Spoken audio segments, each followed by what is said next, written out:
Welcome to the financial statement analysis of the National Beverage Corporation. So to begin, this stock is a buy, and we're going to explain why over the next 6 steps.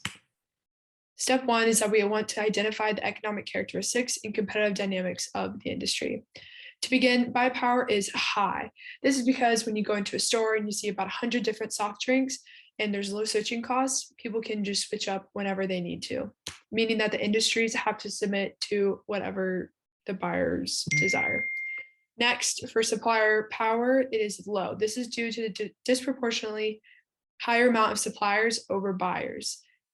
Next, threat of rivalry is high. This is because of the aggressive marketing strategies from industry giants that are very wealthy that make it very difficult to steal market share for new brands.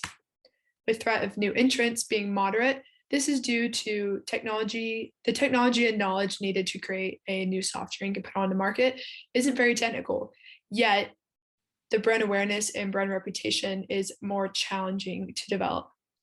That's why we've given it moderate. And lastly, threat of substitutes is high. This is because substitutes such as coffee, tea, and even tap water. Step 2, identify the specific company strategy. This is a way of combating the threats in the 5 forces. So with high buyer power, National Beverage Company uses innovation and differentiation to attract new customers and build brand awareness. With low supplier power, they want to reduce the risk by having multiple suppliers, as well as working to increase efficiency in the supply chain.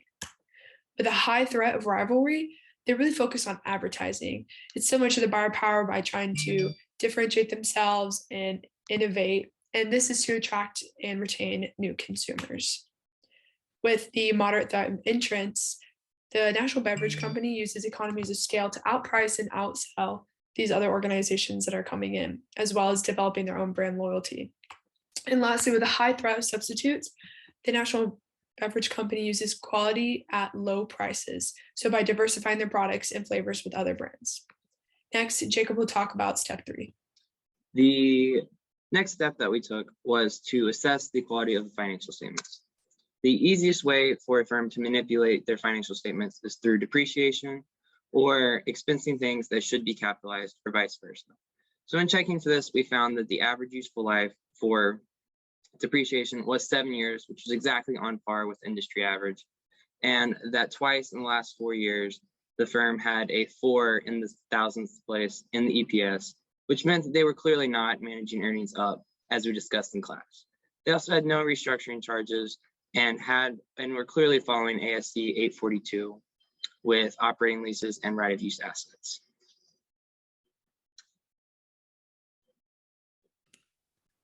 In order to evaluate the current position of the firm, we did a DuPont analysis, operating efficiency analysis, and liquidity analysis for the firm, the industry, and firm's 3 major competitors, including Coke, Pepsi, and Dr. Pepper over the last 3 years.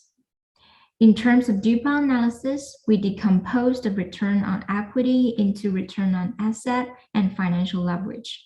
And we further break down ROA into profit margin and asset turnover rate. The firm's ROE is quite high compared to its competitors and the industry average. We used the data found on Yahoo to calculate cost of equity. And we found that ROE is larger than RE, which means the company is making value for the shareholders. We also found that the main driver of company's high ROE is the higher profit margin compared to its competitors. This means National Beverage is making more profit in every unit they sell than their rivals. But we are concerned about firms' operating efficiency. National Beverage's cash cycle is substantially above both Pepsi and Dr. Pepper.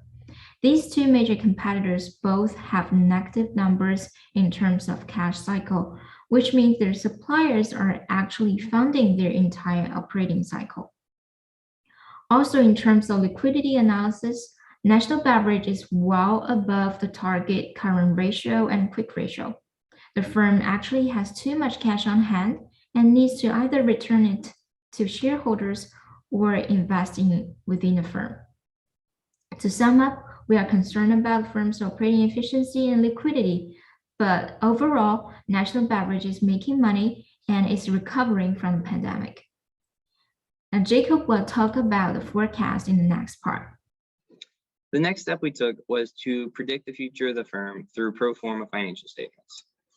The most important part of doing this is predicting sales growth in the future. In 2021, sales growth was substantial, but that's because there was actually a decrease in sales in 2020 due to the pandemic. So the team determined that sales should grow into the future, but at a decreasing rate because this year's was not a sustainable percentage. The rest of the income statement accounts should stay at a relatively similar percentage going into the future. Similarly, the asset and liability accounts should stay at a very similar amount going into the future, except for cash, as the team determined the firm has too much cash on hand, so this percentage should decrease in the future. Finally, because of the firm's dividend and share repurchase policy, the team determined that any excess cash should go towards dividends and that this should be the plug account. This led us to these amounts for the pro forma financial statements and EPS numbers that were a bit higher than the analysts projected. Hi. So to continue with the valuation of the company, we decided to proceed with using discounted cash flow method. We started from the free cash flow from the years 2022 to 2026.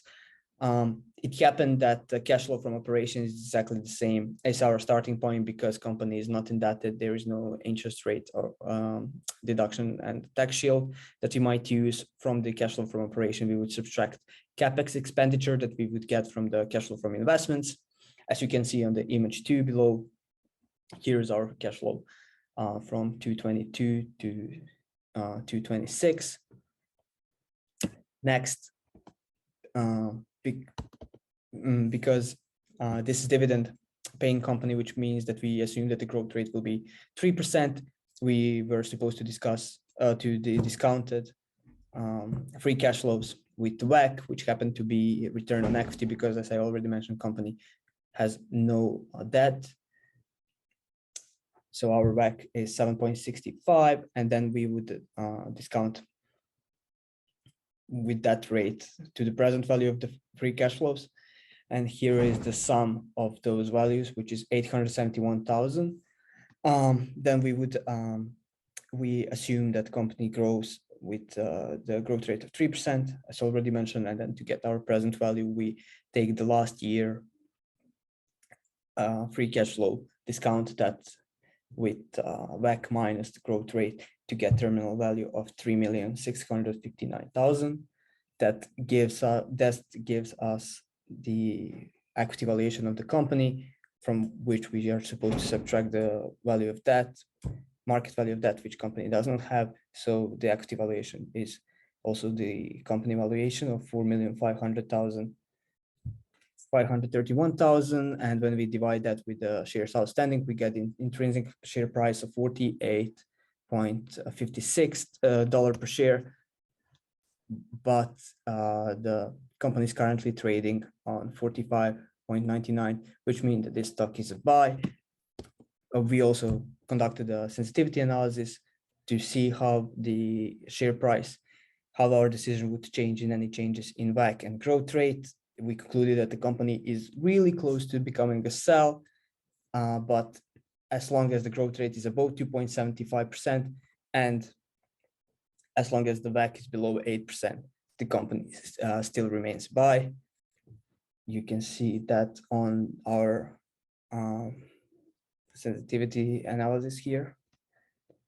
And to conclude, the soft drink industry is not the most attractive industry to be in. High power of buyers, large selection of substitutes, high intensity of competition makes this industry less attractive. National Beverage is making strategic business decisions to create economies of scale and brand loyalty. And as the firm continues to grow, the market will take notice and adjust accordingly. Hence, this stock should be buy for your portfolio. Thank you.